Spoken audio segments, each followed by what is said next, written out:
we may quash the complaint.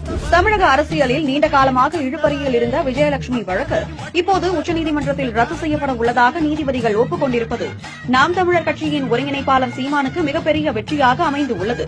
இந்த வழக்கு 2011ஆம் ஆண்டில் விஜயலட்சுமி என்பவரால் திருமண வாக்குறுதி மீறல் மற்றும் ஏமாற்றுதல் போன்ற குற்றச்சாட்டுகளின் அடிப்படையில் தொடங்கப்பட்டது.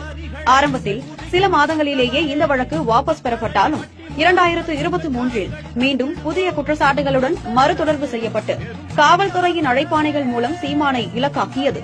இந்த வழக்கு சென்னை உயர்நீதிமன்றத்தில் 2025 பிப்ரவரியில் சீமானின் மனு தள்ளுபடி செய்யப்பட்ட போதும் உச்சநீதிமன்றத்தில் 2025 ஜூலை 31ஆம் தேதி நடந்த விசாரணையில் இந்த குற்றச்சாட்டுகள் ஆதாரமற்றவை என்பதும் இதன் பின்னணியில் அரசியல் நோக்கங்கள் இருப்பதும் தெளிவாக வெளிப்பட்டது.